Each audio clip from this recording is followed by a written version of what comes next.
Hello and welcome to another Spark AR tutorial video. In this video we'll be looking at a version 92 and we'll be looking at the Renderpass options. So in this video I'll show you a couple of examples and some couple of setups you can do. Starting off with the one you can see on screen right now, which is basically this sort of Polaroid table effect where every single time I tap on one of these Polaroids it takes a still image of that image that was at that point in time. So I can then do a new face, and every single Polaroid I can have a different image associated with it. It's quite a simple effect to achieve. There's a little bit of legwork involved, but as you can see this could be essentially anything, and if any material we create we could assign different alphas to, we could have different shapes, and we could even have these animated or having some movement to them. But for today I just wanted to make something that's fairly basic, just to sort of get the idea across and leave the creativity up to you. So without further ado, I'm going to open up a new project and I'll show you how this was created.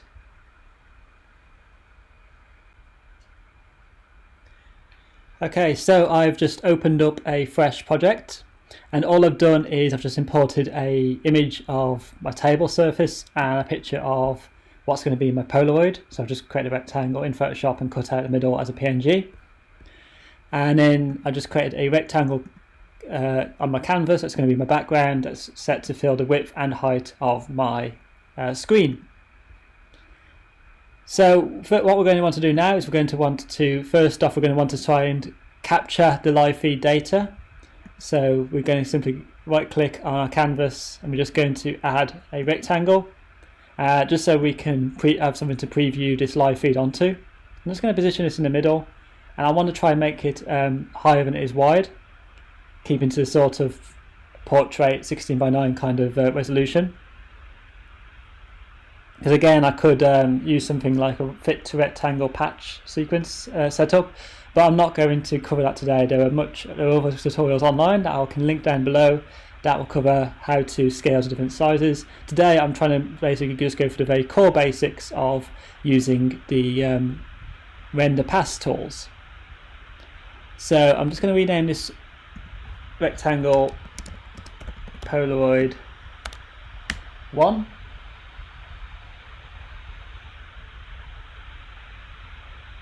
And I'm going to now go to my camera and I'm just going to click on texture extraction. And this will create us a camera texture. I'm going to select my Polaroid. I'm going to just go to materials and click add, create new material. I'm going to rename this material to be also Polaroid 1, change its type to be flat, and choose its texture to be the camera texture. Again, I'm not going to worry about this now, this is just about getting it in there. And then with that Polaroid select, I'm going to again right click, create a rectangle. I'm going to scale this to be about roughly the same size as my first rectangle. And I'm just going to apply my frame material to it. So I should now have the live feed with this little picture frame covering it like so. So now I've done that, I can actually get around to the sort of nitty gritty, and I'm going to go to my patch editor. Oops, using a trackpad is never ideal. And I'm going to drag my device into my patch editor, and I'm also going to drag my camera texture into my patch editor. So what we're going to want to do sort of first on is we want to actually start to capture the live feed from the device into Renderpass. So I'm just going to drag from object into the patch editor, and I'm going to search for a scene Renderpass. And I want to make sure this is hooked up to the scene object, not the background. And then I'm going to hook my camera texture RGBA to the background input on that scene Renderpass. And then I'm going to go over to my device, and you'll notice that there's a new render output Renderpass option since version 92, and we should have no signal here. If I click on the little arrow button next to Renderpass, this will create us our device screen input patch. I'm going to hook this up to the texture output from the screen Renderpass, and we should now have a live feed fed through this Renderpass onto our material, or into our scene rather. So what this means is we've now basically is going to be taking that live feed, but also allow us to now manipulate it, so we can start to add in delays, we can start to add in trails, we can actually freeze frame, which is what we're going to be doing with this effect. I'm then going to drag from my camera texture, and I'm going to create a sender. I'm going to change the sender type to be a texture, and I'm going to just call this sender 1, because we're going to need quite a few of these the more Polaroids we have. So with that creator, I'm going to select my Polaroid, go to Interactions, Patch, Create. I'm going to add a object tap, so whenever this Polaroid is tapped, it's going to take a still frame at that point in time. I'm going to click and drag from the tap to a switch. Now this will throw up an error once we get into the next stage. So I'm going to click and drag from the switch to a mix, and I want to add link the switch to the alpha on this mix channel. Now it's got this little X here, don't worry about it, it's because we haven't got these two inputs for the mix in yet, and because we haven't got that in, it's basically thinking we're trying to do something that it can't do, which it can. And we're going to drag from our mix to our shader render pass. So this is where we could adjust things such as the size of the render pass, so whether it's going to take in the kind of full detail or not the whole detail. We could change the type mode from being a fixed camera to screen. I'm just going to take the screen, so I'm going to capture the whole area. And because we're taking this input into our shader, this is now going to be applied to whatever our texture is outputted to. So I'm going to click and drag from the texture and add a delay frame. And you can kind of guess what a delay frame does. It will delay the frame at that point that we enable it. So we can actually also use a delay frame for kind of creation trails, which we'll look at in a bit. And I'm going to drag from my camera texture RGBA to the first frame in my delay frame. And then I'm going to select my Polaroid material, texture, and just hook this up to my shader render pass. So at the moment you should still have this error, nothing will appear. That's because in our mix we need to add into inputs, and we also need to change. So what we're going to do is we're just going to right click and add a receiver. We're going to actually need to create two of these. I'm going to click on the little drop down arrow next to receiver, and I'm going to choose sender 1 and connect this to the top input, and then going to right click again and add a second receiver and hook this up to my delay frame, and hook this up to the second on my mix, and just tie this up a little bit and zoom out. So if I now go to my preview window and I tap on the drop down arrow and click simulate touch, and I was to tap on this Polaroid, the video will pause and take a screenshot at that point. So if I just turn off my background just to show you that it's not just freezing everything, and I press pause now, you'll notice that our live feed is still being taken in, but this texture here at this point in time is paused or stopped, essentially freezing that frame and printing it onto this texture. If I tap again, it will resume and basically allow us to take a new shot. So if we're not happy with that shot, we can always reset it by tapping and taking a new image.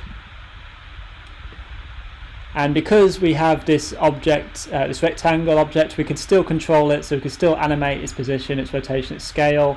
We could still have it manipulated by sort of drag controls or anything else that we've covered in other tutorials. So again, anywhere where there's an input we can still control. And all I basically did, oh, sorry, didn't want to do that. All I basically did to make it the full table of Polaroids is I essentially duplicated this process. So you'll notice that I've copied this for each of my Polaroids. So I'll just do it very quickly for you now for one more time. So I'll select the Polaroid, I'll press Ctrl D, Command D to duplicate. I'll move this duplicate somewhere else on the screen, just so I can see it being a second entity. I selected the materials, I selected my Polaroid 1, I duplicated this, I went to my Polaroid 2 and made sure the material is now Polaroid 2 material. I selected Polaroid 2 in my scene, clicked Interactions, Create Object Tap, move this along, and then I selected everything from the switch onwards. So switch, mix, shader pass, delay frame, copy and paste, and I hooked these up to my screen tap, and I basically needed to just create 2 more receivers.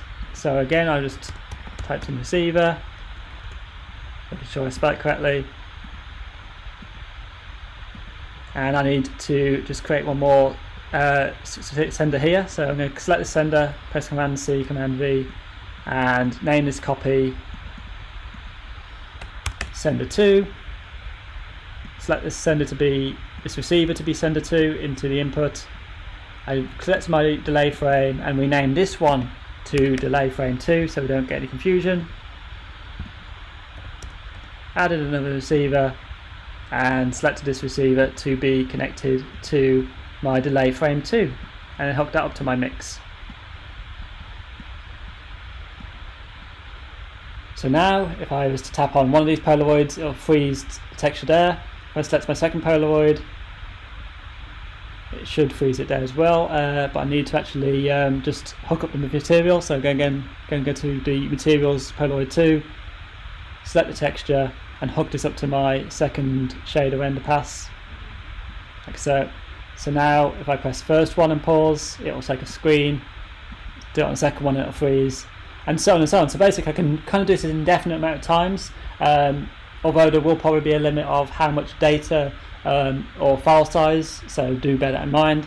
These shapes don't have to be rectangle, so we could always go into material, we can always apply an alpha mesh, so we could apply for example a sort of circle shape, a star shape, any shape you want, and we can kind of conform it to that. These materials can also be applied to 3D objects. However, once you start working with anything to do with face tracker, this is where you need to look into a different patch, which is the face extraction Renderpass, and we may cover that in a future video, only because I haven't had a huge amount of time to play this setup yet. It only kind of came out Wednesday, and basically it was my partner's birthday on the Thursday, so I didn't have time on Wednesday to record anything. So basically this will be covered potentially in the future. So that is just one thing you can do with a new Renderpass option. You can simply freeze a frame, apply it to a texture, and have that texture retain that information. And now I'm just going to show you a few other little bits and bobs you can do with shader render passes and render passes in general. Again, just to kind of give you some ideas on this new tool at our disposal.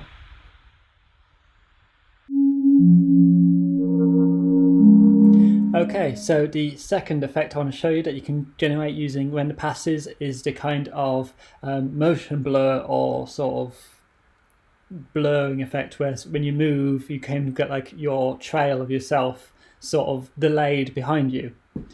So I'm just going to preview this for you now. So I've linked this to a screen tap and an animation transition, just so I don't get playing all the time. So you can trigger these effects using screen taps or when screen recording is active, etc. I've just sort of hooked this up. So I'm just going to press simulate touch and just show you what I mean. So when I tap the screen, I will have this kind of trail, like kind of ghosting. So it looks like I'm kind of in the Matrix kind of thing. But as soon as I tap the screen again, I'll go back to normal. This could be, for example, activated when the mouth opens, or another gesture is kind of triggered, just to kind of get some ideas there.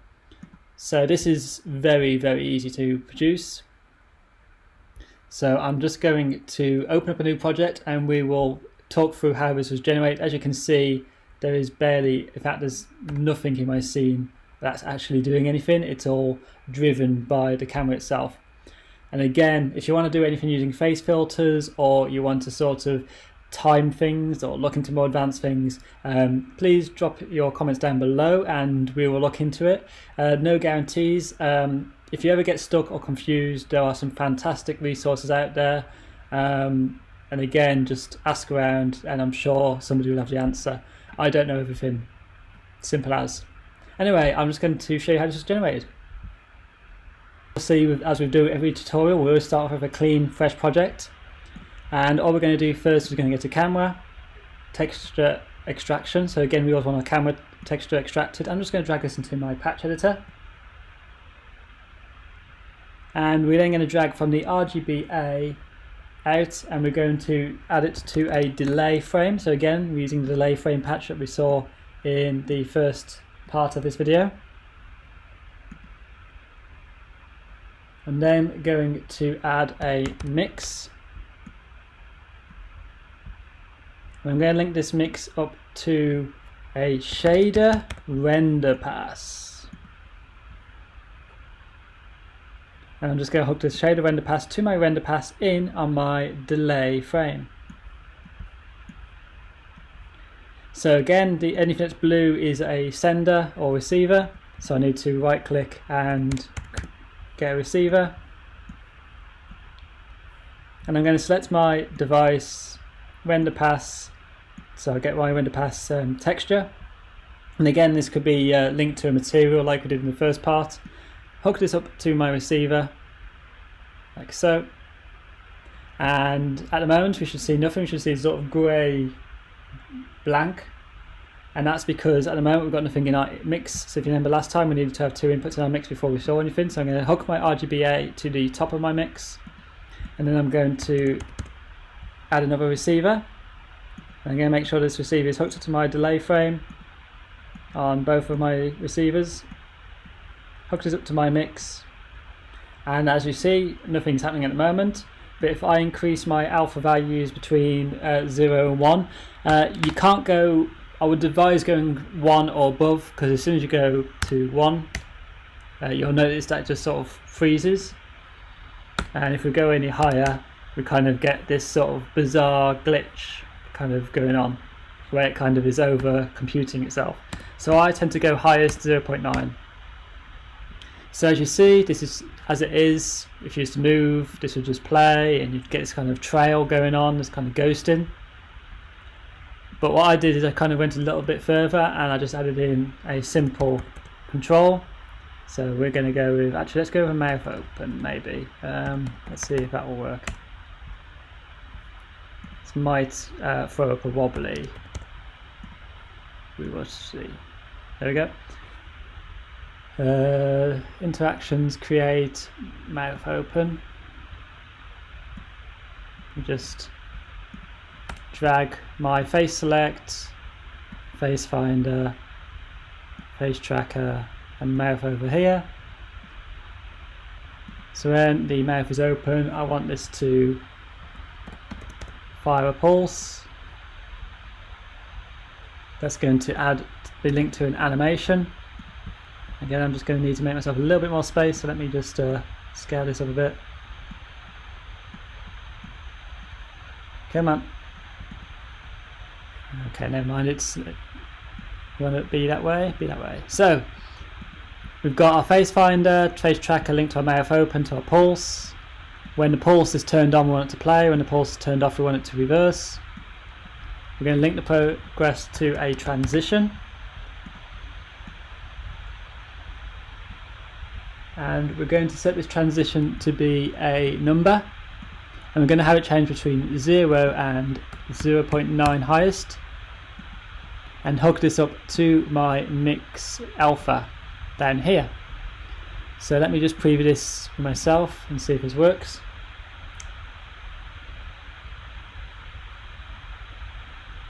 So yeah, once the mouth is open, I have a delay effect. As soon as my mouth closes, the effect ends. And you can kind of play about with values. You could try adding in different controls and different methodologies. So we could combine different textures. We can try and combine LUTs in there, although LUTs can sometimes throw wobblies, as you probably have gathered if you've played about with LUTs in any great detail. And you can just basically experiment. So see, this is what happens when you have fixed. It takes a 1x1 pixel from the screen, somewhere in the middle essentially, and it basically fills that to the size. If I increase that size to, let's say, 10 by 10, I get this very pixelated kind of view where it's adding more detail. It's adding 10 pixels by 10 pixels. And obviously the more I increase that, the sharper the image gets. Or I could use the camera and do a similar thing, although it's kind of hard to sort of see that do anything really whilst we're working in this approach. So that's just two basic little effects that you can use or create using Renderpass as of version 92 of Spark AR. I'm going to try and keep doing the odd little Spark AR tutorial video. And as always, all the assets or what has been created in this video will be available via my Gunware down below, and also available to my Patreons, obviously, as always. And if you've got any suggestions or things you want to see, remember to email me down below in the description blocks with kind of your suggestions. The same if you need help. I can't promise I will be able to respond to all emails or all suggestions, but I will try my best. As always, thank you for watching, and I will see you again soon. Goodbye.